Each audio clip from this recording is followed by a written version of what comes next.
What's up, people? Perry here with another episode of Surviving Creatively, and this is going to be another one taker just because of time constraints and the amount of time that I have to do the things that I love to do, which is to play Minecraft, balanced with the stuff that I have to do, which is taking care of the baby and trying to make sure that I don't go insane by losing too much sleep. So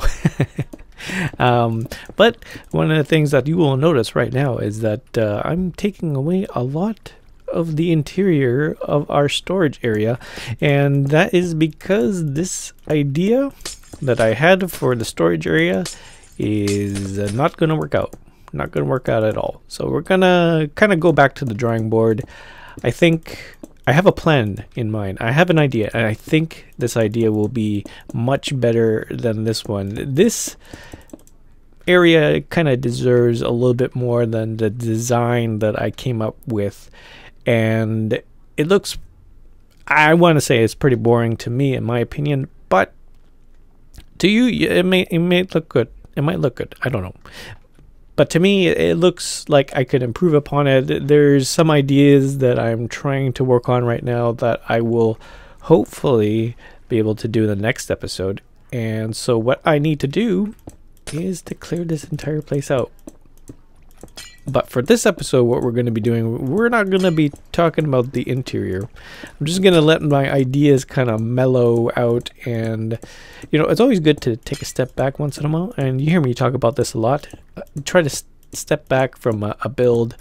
Try not to get hunkered down too much on one particular area at a time, because sometimes it's good to go back and kind of reassess where you're at when it comes to the design that you want to put in some of your builds. And that's what I've been doing here, and I think we're gonna go with something different, and I think you guys are gonna like it. So what we're gonna do this episode, I'll clean this all up later. I've been concentrating on the outside, the exterior of the palace area. I'm getting up some markers right here, just trying to get the spacing right for what is going to be some of the, I think this is going to be sort of like a walkway that connects the main palace with this front area. Same thing with that over there. And then you can see there's going to be some sort of a garden in this region. That, don't worry about that. Over here, I've been working on the exterior of the castle, and it kind of came to me that I need to work a little bit more on this and try and work out a design. I know some of you have talked about the sandstone. You weren't a big fan of it. Don't worry, that'll change. I think that this sandstone will change into this right here, which is the stone slab. Kind of gives a nice texture to it, a lighter version of the stone brick. And I think what we're going to end up doing is I'll end up emptying out this middle area right here. And what I'll try and do is try to come up with some sort of design. I know that I want to be able to put in some sort of windows.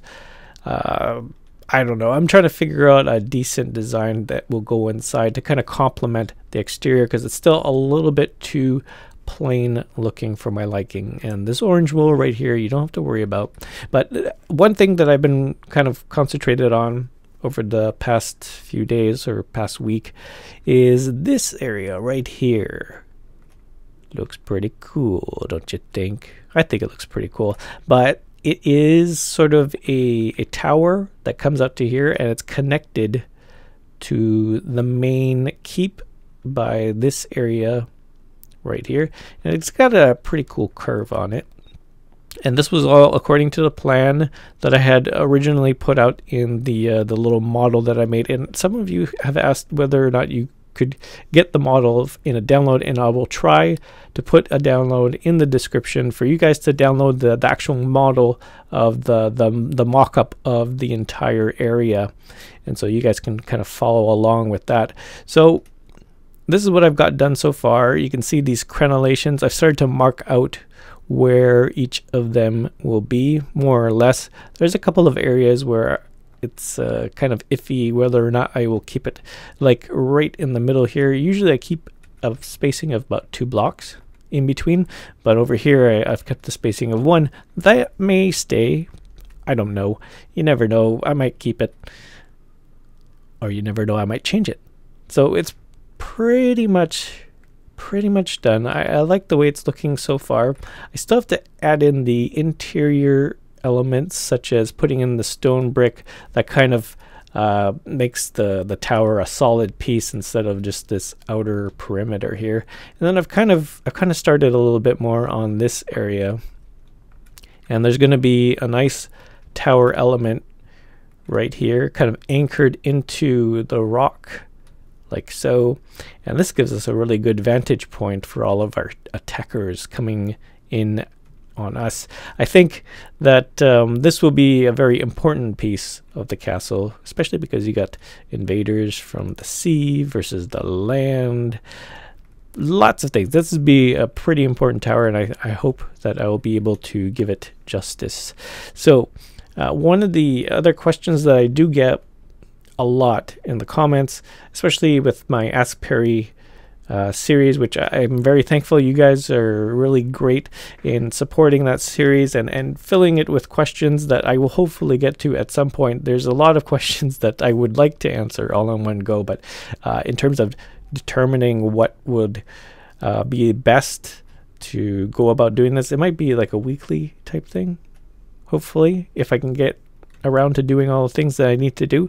But one big question that I do get a lot is, how do you build with the terrain? And one of the things that we are really concentrated on in building the keep and the castle around it is that I chose this specific area specifically because it had this really cool mountain formation, and so I wanted to build the castle within the rock itself and then kind of complement the mountainside itself by the fact that we have a castle in it.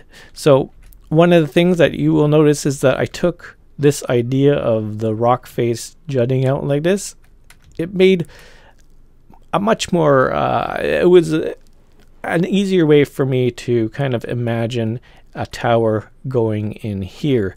So that was kind of the inspiration behind it, and that's the reason why I've made the tower the way it is. And like I said, the question, did I tell you about the question that people ask me? I will tell you right now, the question that people ask me the most when it comes to building and design is, how do you design with the terrain in mind? Excuse me. But it is something that I struggle with, and I get that a lot of people kind of can't get why or how to design with the terrain because it's kind of tricky. You want to make it as natural looking as possible, but at the same time you have to clear out a certain area in order to fit in your design where you need to.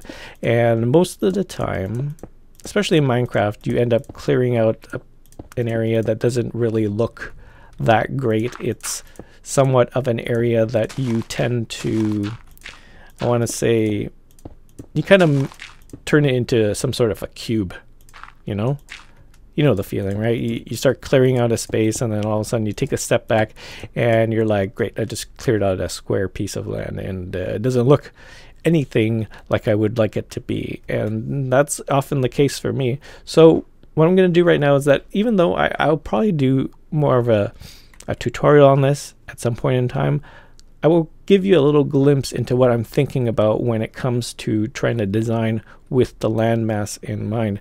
And what I have here and what I'm imagining for this area is that there's going to be a little pathway that comes out to this area and goes in through this way. And you can see there's a bunch of rock in the way, and it comes out to here. And of course, all this has to go away. And then when we get out to here, that will be a place where the castle will kind of jut out in this particular location. So that leaves us with the fact that we need to clear out this amount of land. And the way I go about it is that I tend to not take away more than I need. And I usually do this in Minecraft because I do a lot of work in MC Edit, mainly because of the fact that it saves a lot of time when it comes to me building these large builds, because, you know, placing each and every block would just be utterly impossible for me to do, especially with the amount of work that needs to be done on this. And so what I tend to do is that, you can see it right now, is that I've imagined the path that I want to take through this area. And if you're thinking about it in real life terms, you don't really want to clear out that much. You don't want to make too much work for yourself. You want to be able to clear out enough space for people to get through, but at the same time, you don't need to clear out that much of an area. And that's kind of the approach that I take to it. I mean, it's easy for me to just go around and just click and block all the blocks out of the way, punt them out of the way. And, you know, if it's in real life, it's actually not that easy to do that. You know, it takes all the mining, somewhat of you're trying to blast away rocks and trying to, you know, make sure that you're, you know, saving energy, and at the same time you're trying to make sure that you have enough room for the people to get through. Am I making sense? Probably not. But the idea is that don't take away too much than you need to. And I think I'm going to take a step back after a little bit. Sometimes I just like to go around here and just start tumbling out stuff. And then when I take a step back, I can kind of assess what is a good look. And that is not bad. There's some area here that I need to take away. So something like that. I'm just gradually taking away. If you start taking away like huge chunks at a time, sometimes you get a little caught up in just taking away blocks that you don't realize what you're doing. The best way to go about it, and really with any sort of design, is little bits at a time, little bits here and there. And that's one of the things that I learned in my fine arts training, is that in carving, you have to be able to know your limits when you're taking away material, because once you take away the material, it's gone forever. You can't just go ahead and paste it back on. I mean, you probably could, but it wouldn't look that great, and it kind of defeats the purpose of carving a sculpture. So that looks pretty good. And we'll take a step back here. And so you can see I've kind of carved out this area. I'm starting to see some places where I need to take away a little bit more, so we'll just do that right now.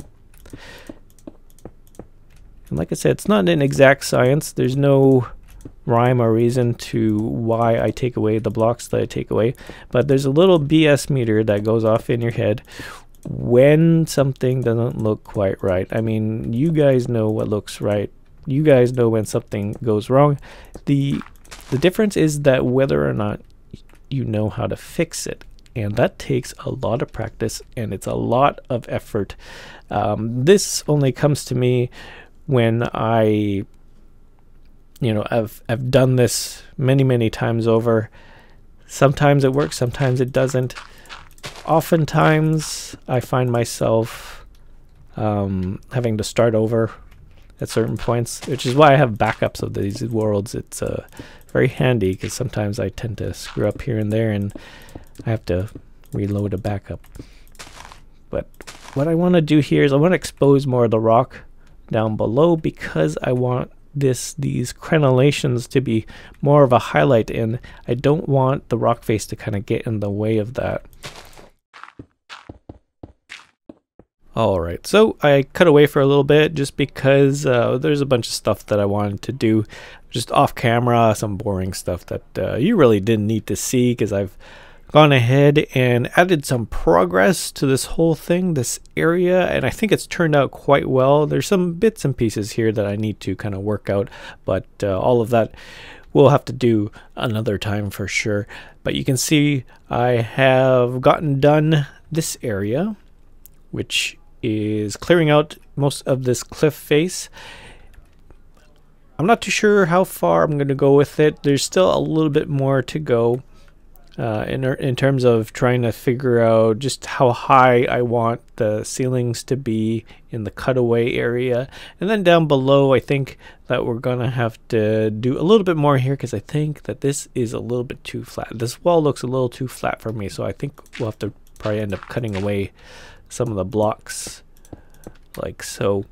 And I've also added in what I think will be the final look of the wall. Now the blocks, again, like I said, the blocks are not the final product. This is just so I can edit it in MC Edit. So there's two different types of block here. There's the smooth sandstone and then the regular sandstone block. I'm not going to keep those colors, that's for sure. I'll be changing them to something different. Just in MC Edit, it makes it easier for me to edit the blocks around by using some swapping in and out the blocks. So the thing that I wanted to show you was the fact that it looks kind of like garbage right in this curve, and I'm not too sure what I'm gonna do with it. Maybe I'll keep it, I don't know. Possibly when I start adding in the actual blocks that we'll be using for the color scheme of the wall, these crenellations, I think that it might work. I don't know, but I'm not too sure how I like this. Like I said, it looks a bit too messy for my liking, but it's a nice, decent mock-up of what the wall is gonna look like, and I'm quite proud of it, really, especially this design. When you're going across straight, it looks great. It looks fantastic. But over here, going into the curves, and we got a lot of curves to go over here, there's going to be some issues here and there. A little bit of issues, but that's all good. That's all good. The tower is doing pretty good. It's the basic structure. Of course, there's lots of detail to be added here, but I think that looks like a pretty ominous looking tower. I mean, take a look from down here. Check that out. Pretty cool. Pretty ominous. I think it'll work out quite well, especially when we start getting in those finer details. I think things are gonna look pretty good. I might want to take away some of the stone or the terrain here, just to expose a little bit more of the tower itself. But all of that we will take care of possibly in the next episode. So I thank you guys for watching, and if you made it all the way to the end of this video, don't forget to hit that like button. Really helps me out a lot, and it warms my heart to see whenever you guys click that like button. So don't forget to leave your comments down below, of course, of anything you see here. If you have any ideas that you want to share that could possibly go into this world, go ahead, put it in the comments. I love hearing from you guys. And if you're new to this channel, don't forget to hit that subscribe button so we take a nice wide shot of the castle. I think I'm gonna like this build. It looks pretty good so far. So that's it for me. Always remember, keep your head up, and I will see you in the next one.